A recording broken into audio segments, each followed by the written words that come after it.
The Variety Artist, episode 20. This one's all about traveling the world on a ping pong ball. Make sure to subscribe to this podcast on your phone or mobile device. It really helps me a lot. Before we start the show, a couple of things. First, you'll notice that I rated this interview an E for explicit. The entire interview is rated PG, but one word. I thought about editing it out, but the story was so good and that one word was so important that I couldn't. It's Michael's horror story. You'll see what I mean. You've been warned. Secondly, throughout the interview, we reference a bunch of Michael's videos. I suggest you go and take a look at his performances on his YouTube channel. Just search Michael Trautman on YouTube. It'll give you a much better understanding of what we're talking about. All right, enough me. Let's get it going. Today's podcast is brought to you by audible.com. They're offering you, the Variety Artist, a free audiobook download and 30-day free trial at thevarietyartist.com/book. Over 180,000 titles to choose from for your iPhone, Android, Kindle, or MP3 player. Just go to thevarietyartist.com/book right after this podcast and get your free audiobook. Now, let's start the show. Welcome to The Variety Artist, providing aspiring artists and entertainers with in-depth discussions from top performers from all over the world. So get ready to book some gigs, make some money, and have some fun with your host, John Abrams. He's been described as a visual comic, performance artist, new vaudevillian, mime, physical comedian, storyteller, magician, and fool. He claims only to be a clown, but he's also known around the world as King Pong. He was the star clown with the Big Apple Circus, been on ABC, TNN, and performed at theaters and festivals around the world. He has way too many credits to list here. Variety Artist, I give you Michael Trautman. Thank you. Hi, John. How you doing, Michael? I'm well. Good. So for people who don't know you here yet, what exactly is it that you do? I am a variety artist. That's been the latest tag I've been using. I started out as a mime in the 70s when mime was extremely popular. Went through all of the other disciplines. I studied almost every kind of movement that I could find, and I have performed as a clown, magician, juggler, storyteller, actor. You name it, I've probably done it. I've worked in all markets that you can think of, from the street to the stage. One of the things I was reading is something about, you said something on your website about steps of the creative process. Do you have specific steps of the creative process? I'm always fascinated with those philosophies. Do you want me to list the steps in it? Can you give us a couple? Can you give us a little taste of a couple of steps that you go through when you're putting together a new routine?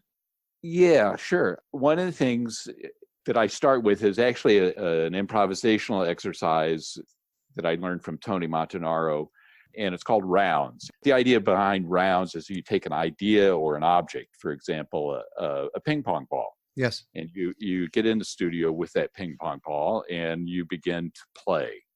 And you don't give yourself any rules or expectations. You just play in the way that a child will play, in the way that animals will play. You hold it, you do whatever you can with it. You look at it and try and envision multiple uses or ideas, and if you apply that same idea to a theme, you go with your notebook or your friends and you say, okay, let's just come up with ideas. What's it mean? What's it do? And explore and try and list as many of the possibilities in the idea or the object that you can find. Once you've got this list of ideas, you look at it and go, well, this one relates to that one, or this one's interesting to me. And so you pick an idea that's interesting and try and follow that path. It's a matter of giving yourself an idea, a thought, and always coming back to that path. So if I'm using the ping pong ball, I played with it in the studio, and the target spinning act that I do is a good example. I got in the studio and I was trying to create a new bounce act with it, bouncing the ping pong ball off of something back into my mouth. It was very difficult because I wanted to bounce off of 4 or 5 different surfaces so that it would go bing, bing, bing, bing, bing, and back to my mouth. So it had to be very precise, though, with the ping pong ball. I had marble tiles, and they were all propped up at different angles, and it was because it was so variable in where the ball hit, and if it was how wet it was coming out of my mouth. So that sort of accuracy wasn't possible, but I did notice that I was able to hit consistently the same spot on the tile that I was shooting at. And then I made that leap somehow into, well, if I can be accurate with it and I don't worry about catching it, I'm a target spitter. And so then I began to research target shooting acts, and there's plenty of information out there. And so I followed that thread, and in the end came up with this character who came out of that. So it's a matter of sticking with that original thought. What can I do with that ping pong ball long enough to find an idea that has some value to me as a performer, then some perceived value and entertainment value to the audience? And how do you find that? And everybody's going to be different. Two people that start with the same premise don't end up in the same place at all. Yeah, because they have different ideas on how to use the prop or whatever it is. Exactly. So that's a piece of it. It's really being in the studio, trying to play in order to come up with possibilities, and then being able to work through those possibilities and find what it is. And that takes a period of germination. You play with all these ideas, and you go off, and the next day you come back and you play with more ideas, and you go take a break and you come back and you let it sit and simmer and gestate, and eventually the better ideas bubble up to the top, and you begin to be able to create more and make something out of that. Now, what you were describing with the ping pong ball, that's how you came up with the King Pong's Ping Pong Rodeo, right? That's correct, yeah. Also online, by the way, if you want to see a great act, take a look at King Pong's Ping Pong Rodeo. It's hilarious. It's really funny and it's fun. I don't know how many targets that you hit, how many routines that you have. I noticed there's two completely separate routines. There's the ping pong rodeo, but then there's also kind of a magic act you do with the ping pong balls in the mouth. Right. I have actually, in the last 7 years, I've developed an entire show that's all ping pong ball related routines. And it's an hour and 15 minutes without an intermission. It's a fun routine. There's another older clip of that routine that I did up at Celebration Bar, and it's not a great recording, but the audience is really fantastic in it. And for my money, here's a piece of advice for all you variety entertainers. The audience reaction is of utmost importance in the video. You can get away with a lower quality video picture than you can. I find it. The videos that work best are those that have a really lively audience that's having a great time. I agree with you. Yeah, if you get a chance, anybody listening to this, you can go on my Facebook group and listen to that or watch that. And listen to it. Yes, both. Both listen and watch. You can sit on the toilet and enjoy it. If you want. Now, I noticed in a lot of your videos, one of the great things about your performances is that when you come out as a clown or whatever character you let your act breathe. So many people come out and they say, "Oh, I'm doing this and I'm doing that," and they run around like crazy people. But you let your act breathe. Tell me about that. I'm a clown. My most important thing that I do is to let the audience see me, to be vulnerable as a character, as this clown on stage, so that they can trust me and like me and follow me wherever absurd place I'm going.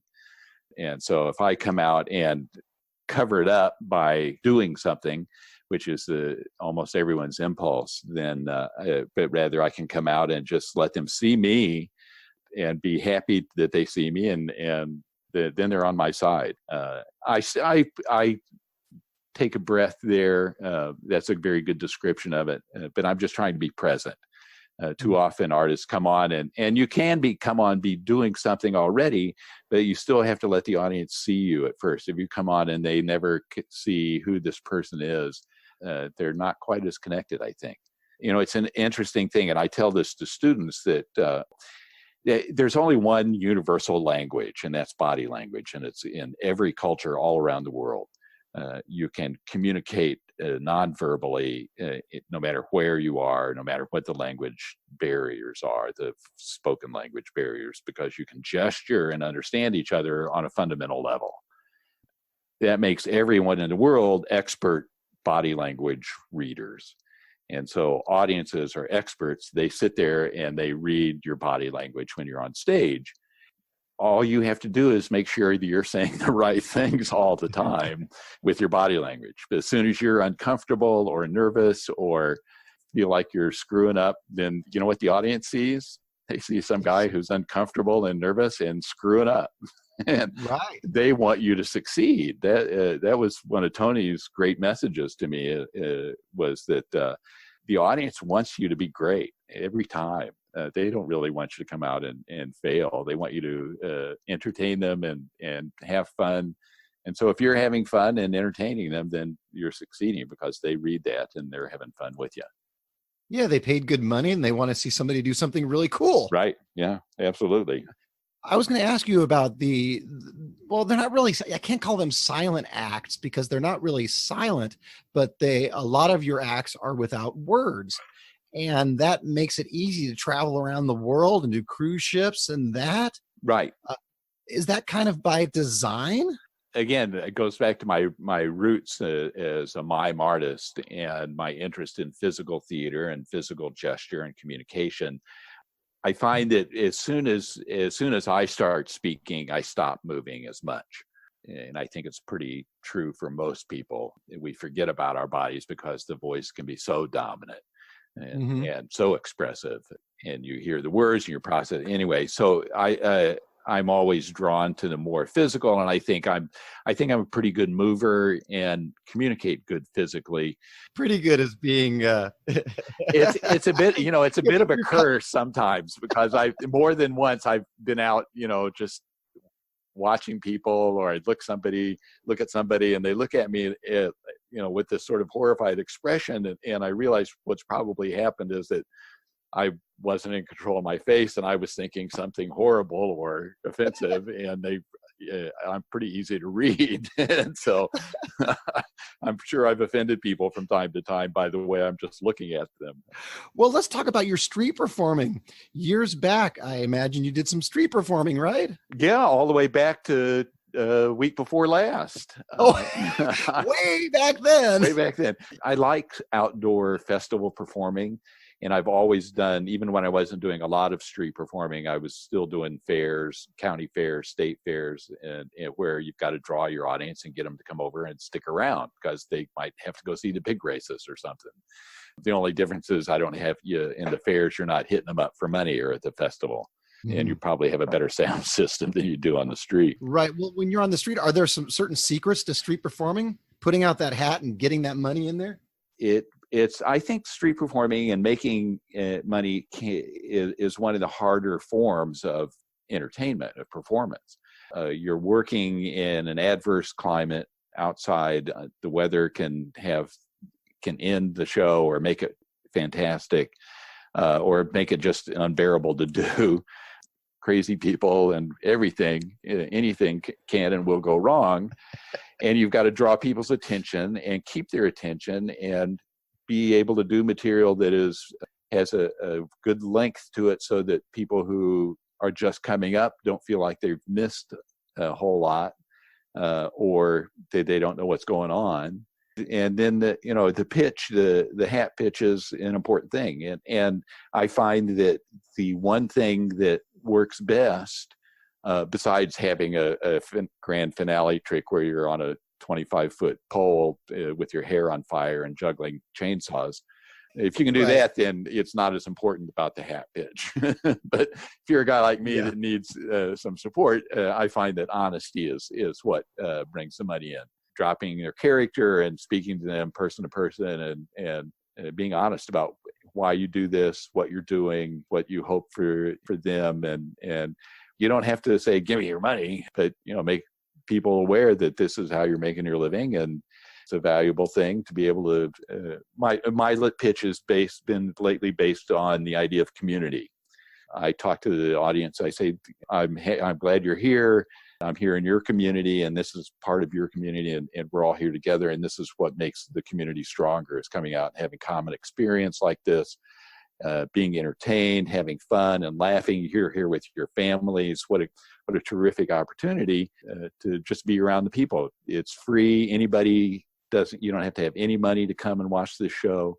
It's a straight ahead appeal to their humanity and my humanity, which needs some support. So, lay it on me. Yeah. No, I like that pitch because I'm in Southern California and we have Venice Beach, which you've probably performed. I never performed there, but I'm well aware of it. Okay. Well, when you go down to Venice Beach, everybody who does the hat pitch, it's a big, giant pitch. Put your money in here. And by the time you hear 2 or 3 of them, you're so tired of hearing them. Right. By the time someone starts their hat pitch, sometimes you walk away. Right. So an honest approach would be refreshing. I think. Yeah. Wouldn't it? Huh? Yeah. In life as well. In life as well. Now tell me about, you were a star clown for the Big Apple Circus. Tell me the difference kind of between kind of a circus performance or a festival type of performance. First off, the show I did with Big Apple Circus was a stage show. It was the only stage show that they ever did in 1999-2000 season. The idea was supposed to come from Midnight Circus. Do you know who those people are? No. The Big Apple was trying to do a similar thing, and their first attempt at it didn't work. But they came up with the Shakespearean scenes and circus, and so we had some actors and we had circus performers, and it was a lot of fun. But we played large performing arts centers, so it was 1,000, 2,000 seats. 48 people in a cast and crew bus and truck type tour. Yeah. And we did a national tour. And the reason that they hired me was because they perceived me as a stage clown. There's a belief that there's a big difference between the circus clown and the stage clown. There's a big difference between working in the ring and working on the stage, because the audience is all around you. I've seen all sorts of performers and clowns successfully work in the ring. But you do have to be aware of where your audience is. And so in that sense, it's more akin to street performing, working in the circus ring, than it is to the stage. The fourth wall is completely gone in the circus ring. I mean, it is. It's always gone. You can make a serious act, but you always want that connection with the audience, and no matter what you're doing in the ring. Sure, because it's always in the round, so you always have to be conscious of that. Right. And so it's just a different shape. The idea of the fourth wall not being there is I think, one of the primary parts and differences between the circus and the stage even. And even the circus in the theater has the opportunity to make use of the fourth wall better than the ring does. Now, I saw on Facebook you had some sort of injury on your face. I put that up, and people have been alarmed by it, and I didn't mean to alarm anyone. Well, tell us about the ping pong bullet catch. I've created, you know what a potato cannon is? Yes. PVC and air pressure. Cheaper homemade versions often have some sort of explosive, but you can make an air pressure version that is clean and safe, or relatively safe. Yeah. And I've created, as part of my King Pong's Ping Pong Rodeo, one of the acts in that is King Pong's ping pong bullet catch of near death. And do you know what a bullet catch trick is? I do know what a bullet catch trick is. To your audience, yeah, your audience probably does. The magician's trick, where they have a real rifle and get the local sheriff to autograph a bullet and put it in and shoot it, and it would go through a piece of glass, and the magician would catch the bullet in his teeth. Right. And so I've developed a ping pong cannon that's like a potato gun made with PVC, and I've got a bike pump that I can get up to about 150 psi if I really want to hurt myself. And so you're really pumping. I've seen the video. You're really pumping the pressure in there. I try and get it up over 100 psi, just because you want that that much movement and power in it. The bruises happen from time to time, if I'm too close. Sometimes you're in a place that you can't be that far away, or the pressure gets it's all very, really it only will bruise if it directly hits a bone. For me, it's part of the reason for doing it that people look at it and go, well, that's stupid. Well, let me describe this. People so people listening can kind of know what you're talking about. You have, of course, the potato gun looking thing, and you have an audience member put in, I don't know how many ping pong balls. What is that? 5, 6, 7? I shoot one ball off, and usually I can shoot it about 100 yards if I'm out in the open. And then I have an audience member sign a ping pong ball and put that one in the gun, and then they put another 10 or 11 balls on top of that. Okay. And then we pump the gun up, and I stand in front of it, and they pull the trigger, and I catch their signed ping pong ball in my mouth. Gotcha. And then at the very end, you reveal the ping pong ball. Yeah. Yes. And try to have them take it, but they never want to touch it. Can't imagine why. So then you reveal the ping pong ball, put it in a red cup or something, right? Yes, and they will take it for a souvenir occasionally, not often. This one a couple of days ago, gotcha, huh? Yeah, you know what? Those are from all different times. I collect photos of the bruises for some sick reason, and I thought, well, I'll put a bunch of them up just because I had some time, and it was Instagram. So, I don't know, but part of the point is it's a stupid thing to point a gun at yourself and shoot you, because even a ping pong ball will leave a pretty good mark. It's a great act. Yeah, I think so. I'm excited about it. I'm finally getting some video of it. It's fairly new, and I'm waiting to get some more video. I was doing it on the street up in Edmonton, and getting a great reaction there. So you're just continuing the ping pong journey.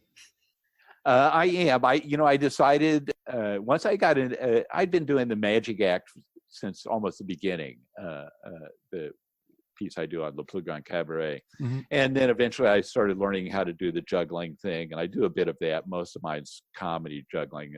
I'm not really a good ping pong ball spitting juggler. But then I started coming up with other routines and ideas, and that's expanded and grown. And so I've treated the ping pong ball as what a painters call it their media. Yeah. So my media is the ping pong ball. I just have to figure out, what are the things that I can do with it. And there's still plenty more. You would believe it or not, even though I have an hour and 15 minutes worth of performance material with ping pong balls, I've got another, 45 minutes, an hour of ideas that aren't performance. I'm sure it's unlimited. It's a great idea, because instead of people saying, gee, I want to hire a magician or want to hire whatever they decide they want to hire, if they want the ping pong ball guy, it's you.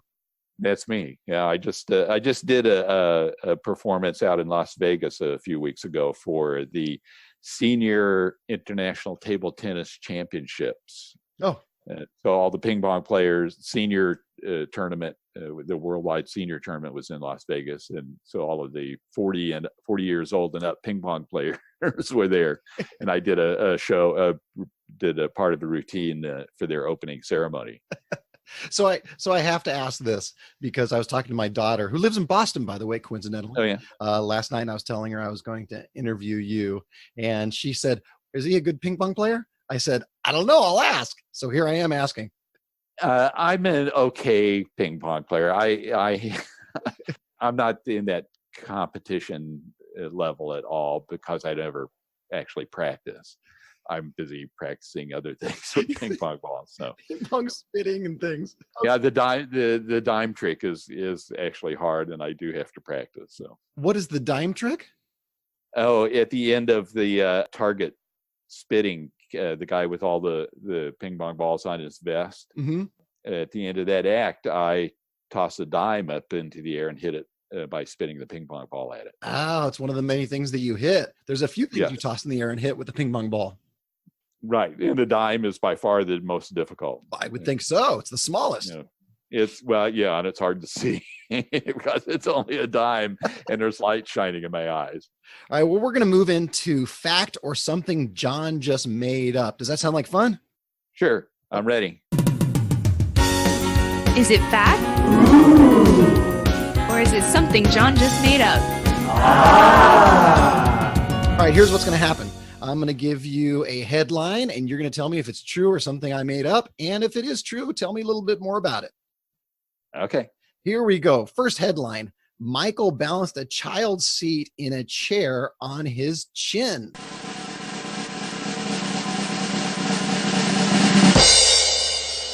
For many years, there was me and one other guy who worked at Venice Beach who did a similar trick, balancing a person in a chair on their chin. Oh. I started doing that on the street in Boston in about 1982 or 3. And I first did it with a lawn chair. And I'd get the kids, put him in the lawn chair and then tie him in with the rope so that he couldn't come out, and then pick the whole thing up and balance it on my chin. I eventually, that long of a setup didn't go anywhere. But I did that for years and years and learned how to do it with a simple plastic folding chair. Oh. Had the kid in, and it had to have the bar across the ground level at the bottom of the back legs. You have a great video on your YouTube channel of that particular stunt. That's about the last time I did it. It's very cute. It was fun. It was what I closed my street show with for years and years. It was the most spectacular thing I could do. It was fun. I never dropped a child, although I thought about it. If you could just teach that kid to juggle fire, everything would be perfect. Yeah, it's like you're lucky to have them sit still for long enough. I tell you, when I was watching that video, I was nervous. I was nervous for you. I was nervous for the kid. Good. All right, let's go on to the next one. Michael was born with one arm 4 inches longer than the other.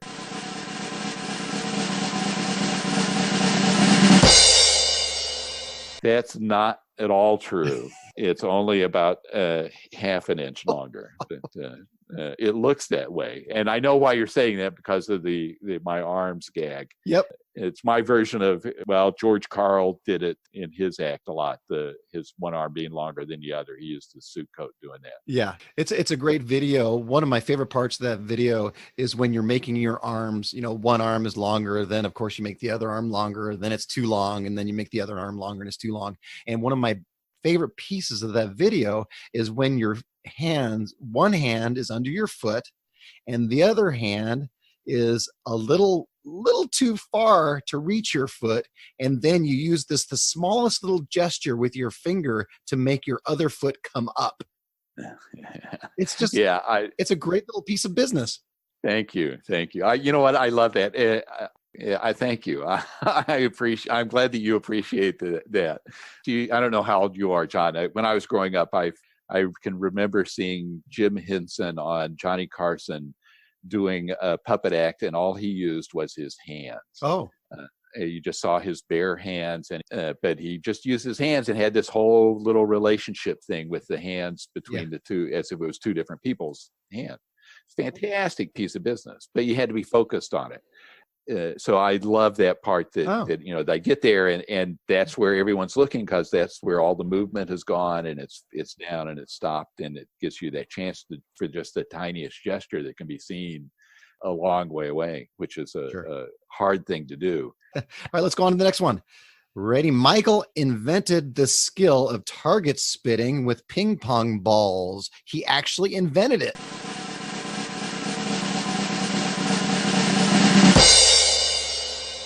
It's until somebody wants to get in a fist fight over it, I'm going to claim that to be true.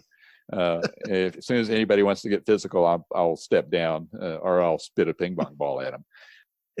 Yes. You know what? It's interesting. I had a routine back when I was in the 70s, when I started doing the school tours. My first tour was I was doing a school, so 13 shows a week down in Georgia, and never in a town that was bigger than about 3,000 people.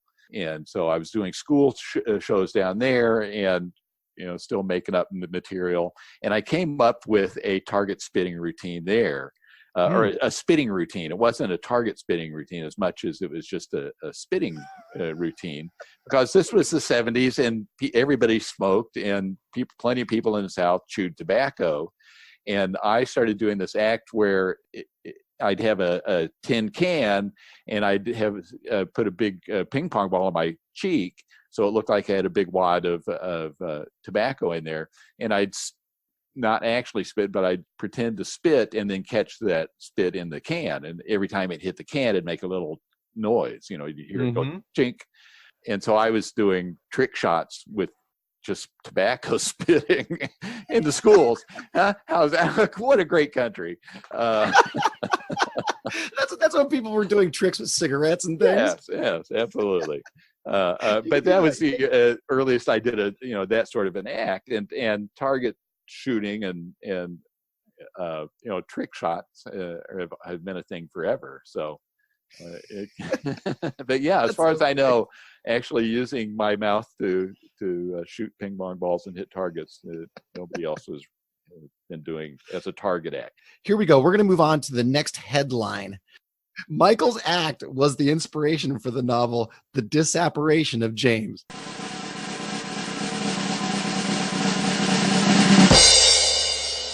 That's absolutely true. True.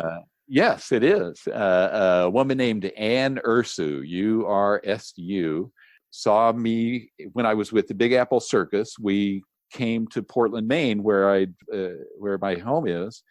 We came, and she was a local writer for the Phoenix, I believe, and came and saw the show and reviewed it. And then later on, she sent me a note and said, Michael, this is Anne Ursu. I know who you are. I saw your show. I've written a novel, and I want to base it on this trick that you did in the show, and so that you will be a character in the novel. And so I said, well, sure. All right. Well, let me, and so she did, and she wrote this novel, and it was quite a while. I think it came out in around 2003 or 2004.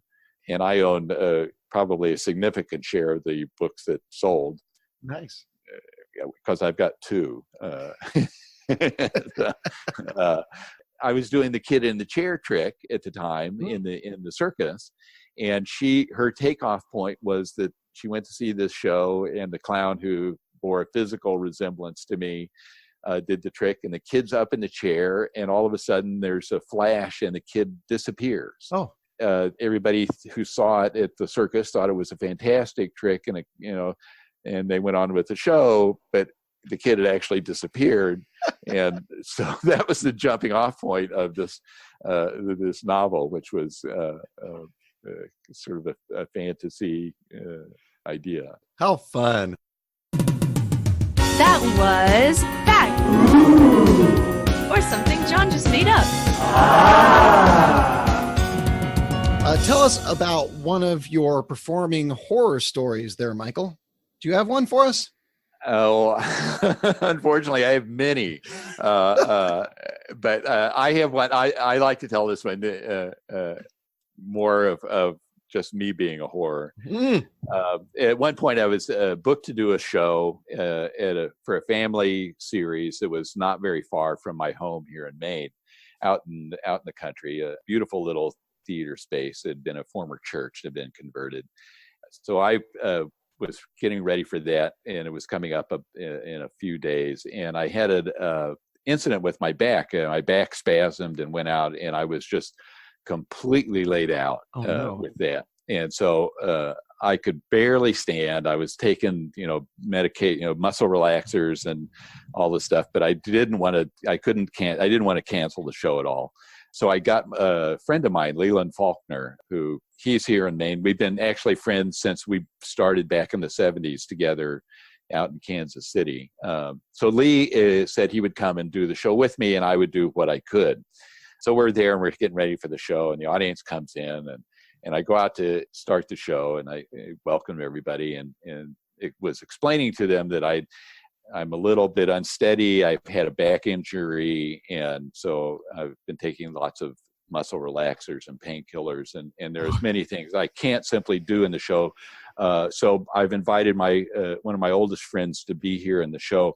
Ladies and gentlemen, the magician Leland Faulkner is here today because of my bulging dick. Because what? Because of what? Disc. Oh, and you said that? So, yes.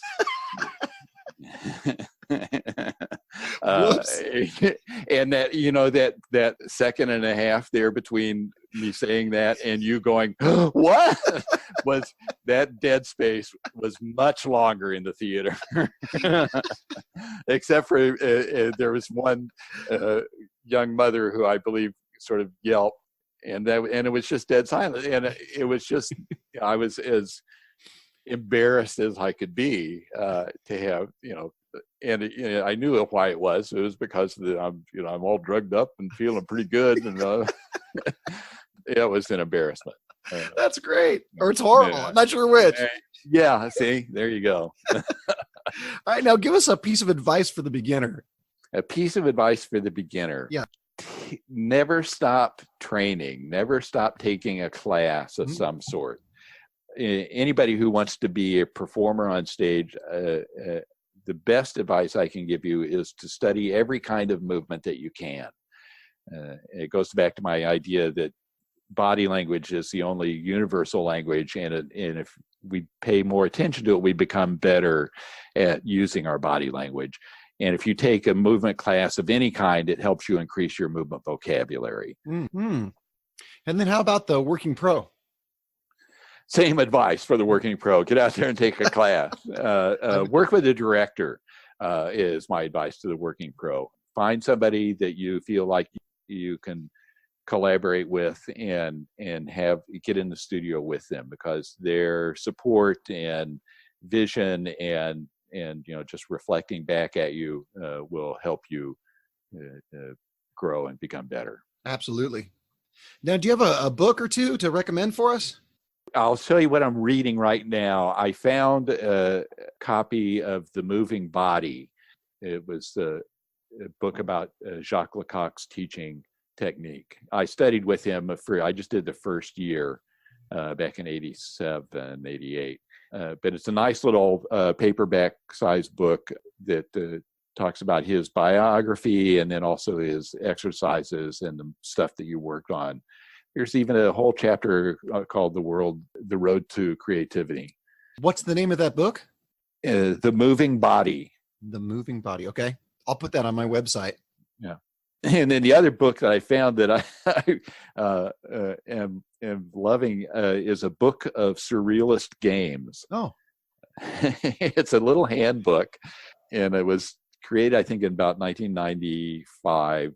And it's a collection of surrealist games. So it's kind of hard to explain. Yeah, I'm confused. What does that mean? It starts off with, do you know what automatic writing is? No. Here, I'll read you just automatic writing is the most direct of surrealist techniques. Sit at a table with pen and paper, put yourself in a receptive frame of mind and start writing.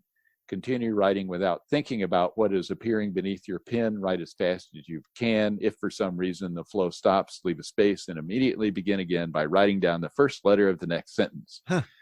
Choose this letter at random before you begin. For instance, a T, and always begin this new sentence with a T. And so it's stream of consciousness improvisation that is completely uncontrolled. And there's that's sort of the start of the surrealist games, and all the beat poets and that generation who were exploring language in new ways made use of it. And I picked this book up because I thought, you know what, there's got to be some great improvisational games to use in teaching. Oh, yeah.